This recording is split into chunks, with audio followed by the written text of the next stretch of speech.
Afternoon, folks, and I guess I'm going to be battling your carbs for the next 30 minutes, so please bear with me. So thanks for the introduction.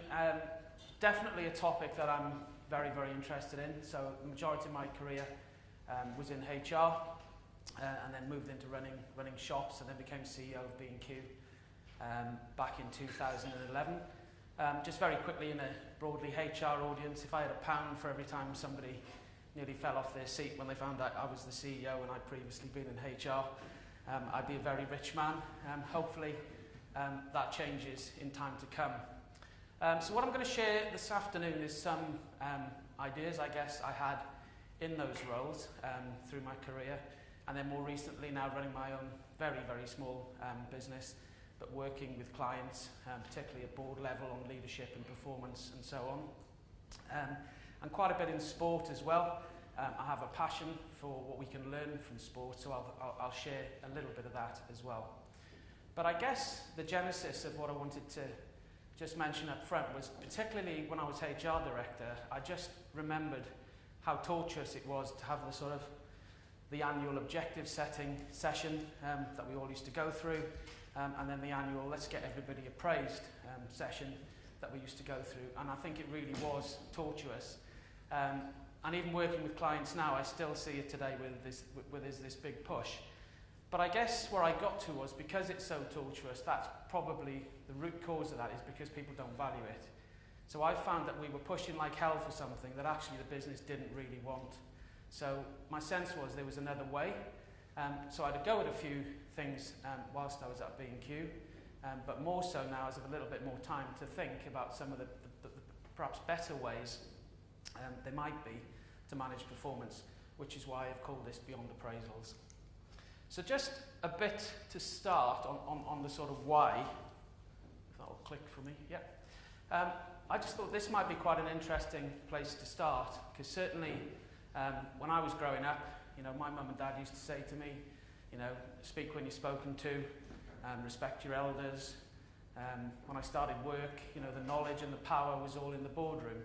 And maybe annual appraisals worked back then, but I think that was quite a long time ago. I think what's changed is really a social phenomena, and it's things like this, some of which I watch and some of which I don't, and I'm sure you're all the same. You're an X Factor person or a Strictly person or neither. But I think what it's doing is it's building an appetite in society for things like feedback, for having a view on whether somebody's performing or not performing, having a perspective on somebody's better than somebody else. I don't know about you, but in my house, Sunday's a long way from Saturday, so my kids they just are beside themselves because they just can't wait to find out who's going to get knocked out on Sunday evening. So why would an annual appraisal? I can't massively remember what I did last week. I'm not particularly that tuned into last month. So if I'm storing up all this valuable feedback for a one-off appraisal sometime in the future against a set of objectives that I wrote and put in a drawer and hope nobody asked me for, I don't quite know how that works. So I think there is a better way.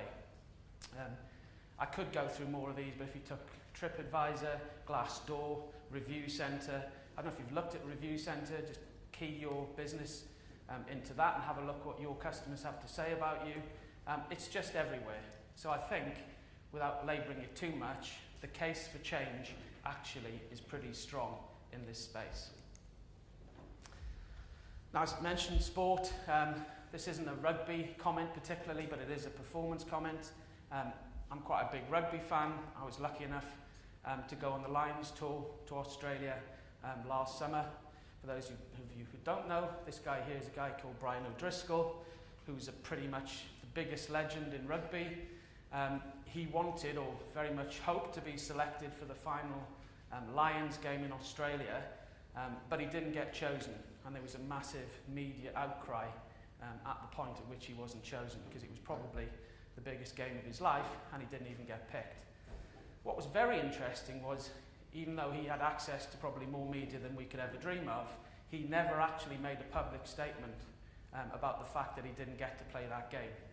Other than, I think he said about the coach, that he didn't think he'd put the coach on his Christmas card list. That was as far as he got. The backstory to this is very, very interesting. So what happened on that Lions tour was every player who played on a Saturday, when they woke up on Sunday morning, they were given a small DVD, which was a breakdown of their game from the previous day, edited into about 10 minutes. They were given until lunchtime, in a positive way, but until lunchtime to review their game, to think about it, and to meet their coach at lunchtime on the Sunday to say, this is my evaluation of my game. This is where I think I did well. This is where I thought I did less well. And actually, this is the support I need from the coaches between now and Thursday when we're going to select the team for the following Saturday. On top of that, clearly the coaches had done the same thing. They had a view on his game and so on and so forth. But then basically what happens is that player gets 4 days to convince the coaches that they can raise their performance. And if they don't get picked. And this is rugby, and this is a sport that actually only went professional in 1995. So, to these guys it means a lot, clearly, but if you contextualise that to our businesses, where on earth does an annual appraisal fit? Because these guys get 24 hours or less to evaluate their performance. They get access to some of the best coaches in the world, and they need to demonstrate improvement in 4 days. So I think there's a big, big learn for us in there. Now this is a slide I love. I've obviously stolen it from somebody, I can't remember who. But this is a really interesting slide, because what it's saying is in most organisations, and this has been measured to death, there are a handful, only a handful of what this slide's calling hyper performers.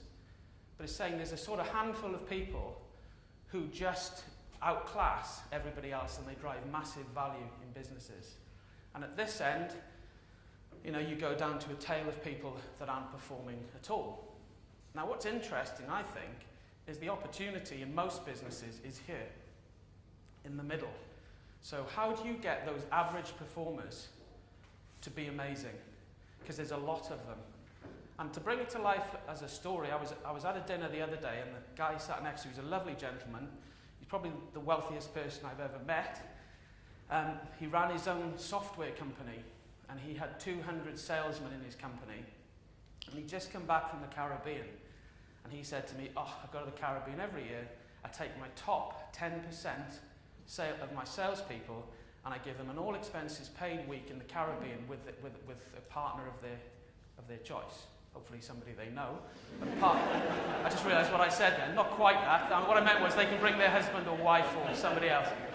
Anyway, so it was amazing. He just lavished these people because he knew the value to his organisation. And then he said, he's American, he said, I'm pretty ruthless with the bottom end, the bottom 10%. I cut them out every year. So anyway, the conversation developed. So I said to him, just out of interest, do you know how much of your revenue comes from the top 10% of your people? And he didn't know. And I asked him loads of other questions, and he didn't really know. So we swapped cards and all the rest of it. Anyway, he rang me at 10 o'clock the next morning. This is a true story. And he said to me, I've looked at the numbers. He said, the top 10% of my salespeople are driving 45% of my revenue. He said, and the next 10% are driving 25% of my revenue. So 20% of the people are driving 70% of the value. If you take the 10% he dismisses every year, which he's addressing, you're basically saying that 70% of his organisation only deliver 30% of the sales. Now, he couldn't do much more in terms of lavishing the top guys. He takes them to the Caribbean and all other things he can think of because he loves them. And he's pretty active, actually, with the bottom 10%. His opportunity is the 70% in the middle. How does he get their performance up? Because that's going to blow, it's just going to blow every statistic in his business if he can find a way into that. But of course, I think the people in the middle know they're in the middle because they're quite happy there. Because they get a 3 in their appraisal, and they see people like us recognising the hell out of the top end and crawling all over the bottom end. But in the middle, you're fairly anonymous. But I think that's the biggest delta in any organisation on performance. So how do we get at it? So here's something we've developed, and we've deployed this into clients, and we know it works. But just very quickly, I'll just spin through this in about 5 minutes. If we start with a define your unique contribution to a business, what we're trying to get at there is to say there's a lot of work at the moment, reading everywhere about what's the purpose of the organisation, what's the why, how do you get your employees to connect with that? And I think that's awesome, because I think there's huge opportunity there. What this is basically saying is, how do you do that on an individual level? So what's my why? Why do I come to work? Why do I choose to work for the organisation I choose to work for? If you can tap into that, then I think you get a much, much higher leverage from those individuals. And what's interesting is the why isn't always what you might think it is. So very often it's to do with things outside of work. It could be I want to work part-time because I want to do something with a charity, through to other people who are saying I want to be the CEO and that's why I'm here. But if you know that, then I think that starts to open up a really powerful conversation. But I think the killer question here, and we do this with people, is to say, out of 10, how much am I getting of your potential in this business? 1 being you're just taking a wage, through to 10, you're getting absolutely everything I have to bring. But 5 for me really means, I come in, I do my job, I take a wage and I go home. But if you say to people, how much am I getting of your potential, performance potential, very often the answer is 4, 5 or 6. If I did it with this room now, I won't, but if I did and said, of the organisation you work for, of what you have to bring, how many of you are getting 10? How many of your organisations are getting 10? I reckon it'd be pretty low. It is in my experience. Then you get into the priorities. So if, back to this, don't set annual objectives and put them in a drawer. The thing I try to get to is, what are the 2 or 3 things that are going to make a difference? Just 2 or 3. And then you sit down every month and you review those and you just stay on top of those. And then if some get completed, you drop one off and you add another. So it's a very dynamic approach to what's really important around here. Then you get into strengths and relationships. Strengths is obvious. Relationships, I think, is a big unblocker in an organisation. So in effect, if you can get even something as simple as get somebody to get a target up, and who are the bullseye relationships, etc., etc. Who do you need to be very, very tight with to deliver your purpose, inside and outside the organisation? And I think very often the key stakeholders for colleagues are people who don't even work in the organisation. So how do you connect them up with them? And then the last piece is around ways of working, but that's a very one-on-one discussion. So I'm going to get to it in a second, but my encouragement would be that you have a kind of monthly performance coaching conversation with all the people on your team. But the point in here is to say, a one-to-one tends to be, I've got my list, you've got yours, and we've got an hour. And let's tick off, and the boss does theirs first because they're more important, and then you do yours, and you get halfway down yours, and then it's see you next month. I'm being a bit provocative, but who has a one-to-one like that? Put your hand up, just out of interest, put your hand up. Yeah, there you go, so half the room. So there's the opportunity. What a better conversation looks like, you sit down, and we did this, and it would be, where have you scored this month? Where have you made real progress? Let's just talk about that. How can I help you to be better at your job? When I'm leading you well, what am I doing? When I'm getting in the way, just tell me, where do I get in the way and get in the way of your performance? Those kinds of questions open up massively different conversations. Because, the individual's then saying, right, this guy's noticing what I'm doing well. I'm not on top of everything, but he's offering some level of support. He's genuinely interested in leading me to the best of his ability. And, sometimes it doesn't come easily, but the conversations around, you're going to go home Friday night and moan about some stuff in work. I'll save you the job, why don't you tell me? And then you and I can do something about it. It doesn't half move the thing on pretty quickly. And then the last piece is just about this check in the landscape. So this is just saying, let's just start. Every time you sit down each month, you has anything changed? Anything changed in your environment that might impact on your performance? Let's have that conversation. And sometimes we think it's because there's a new CEO or there's a reorg or there's a big merger just gone through. My experience, that stuff doesn't mean a lot to many people. It's big in our minds, but it's not in theirs. Sometimes people say, well, yeah, there is. You know, I was part-time and I've just gone to full-time. Or, to be honest, we're trying to move house, you know, and we're really struggling. You know, we just can't get a mortgage. All sorts of things come up. If you start with that, that's important to that individual and it's affecting their performance. If you get into that, then you move the conversation onto something far more powerful. So that's a model that I believe works. So just to finish off, this, you know, we mentioned it in the intro. So we were lucky enough to work with Dave Brailsford. We sponsored him. We sponsored him for the Beijing Olympics in 2008, and we managed to spend some time with British Cycling. We sat in on their monthly podium programs where they went through the performance of their elite athletes. But we learned an awful lot from that. But if there were two things I'd share with you, the first is to go for input actions, not output actions. So the thing I learned with this guy was, so take Chris Hoy, they basically wouldn't let him have a goal to win the gold medal, because that was outside of his control. He could do everything he wanted, but at the end of the day, if the other guy was better, he was going to win the gold. It was out of his hands. What they did was they worked out what time would he have to do, did they believe, to win a gold medal in Beijing.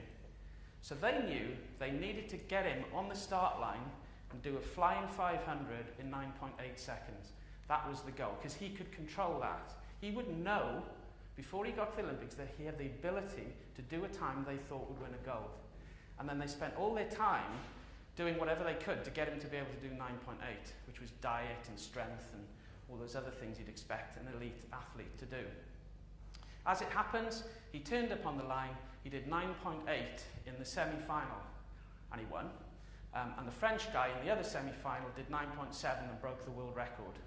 And of course he went on and did an even better time and won the gold medal.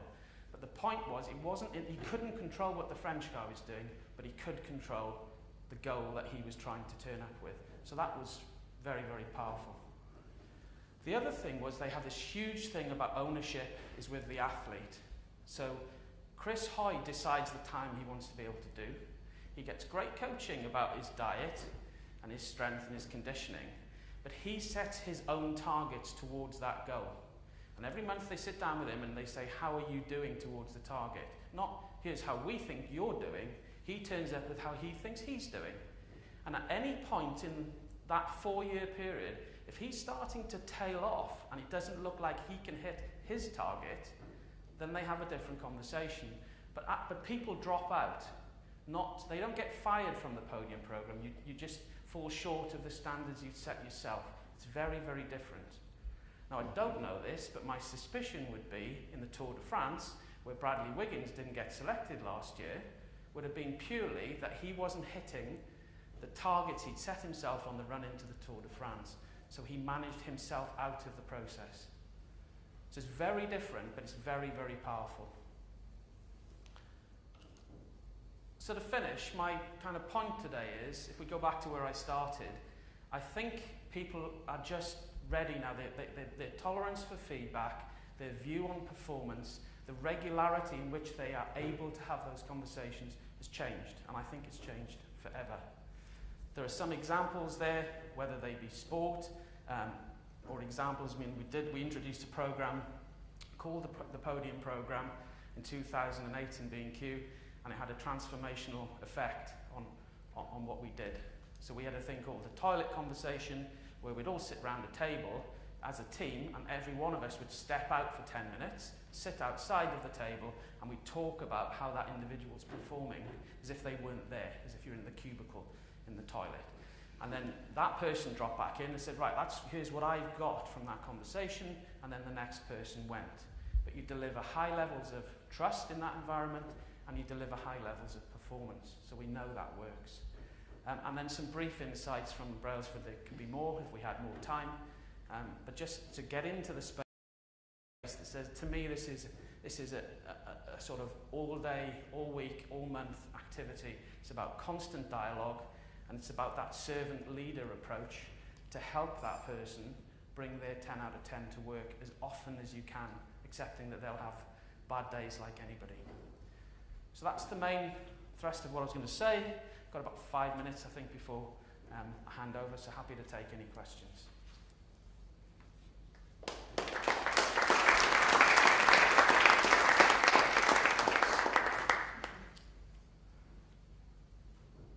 I love your last piece, the toilet conversation. When you brought that in, obviously that was countercultural because it was new. How do people feel about that? Because it's a real novel way of doing something. Yeah, I mean, I should say it's not enforced, but clearly, I mean, you build up to it. So you build levels of tolerance. Maybe a better way to answer it is, I use it quite a bit with the clients I work with at the moment. They're typically boards, big blue chip boards, but the way I try to start with it, I normally sow it in the CEO's head to say, look, at some point as a team, it would be great to get to that place. And most CEOs, have a cape, so they like to think that they can lead that stuff. So typically what happens is, on almost always the first workshop, the CEO, I sort of sidle up to them in the break and say, do you fancy having a go at it? And they normally say yes. And it just speeds up the process massively. So people are always very gentle in the first, and I kind of try and sit in the circle with them and move them at a pace that pushes them but doesn't break it. And then 6 months after I've been working with a client, they don't want to do it anymore because they're doing it all the time back in the workplace because they kind of see the value of it. I've seen them go wrong as well. I mean, I'm not trying to pretend, but they're genuinely rescuable.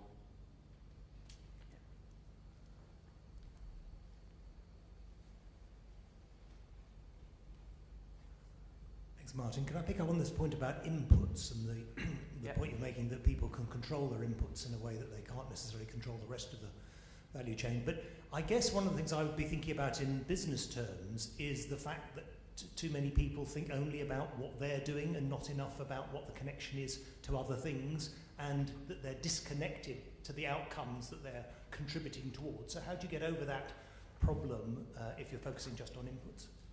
I'd say it starts with, so if I went back to the diagram, the bit around the goals would be to say the goals aren't just for you and how you're effective in your job. It has to take in the broader organisational piece.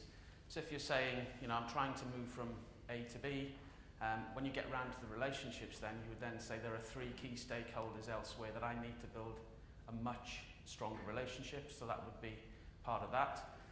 Some organisations just want to go with outcomes, because you hear it a lot, people say, we're an outcome-based organisation, and then sometimes they get disappointed when they don't hit the outcomes. What I would suggest, so take for example, sales being a really obvious one. If somebody's saying, we want to deliver X sales growth, you would break that down to say, what are the 3 things that are going to be the biggest leverage to drive that sales performance? Who do I need to work with to make that happen? And then make it happen. And in my experience, if you've done good quality thinking on those goals, the sales do come. Or if they don't, then it was probably something outside of your control. Yeah.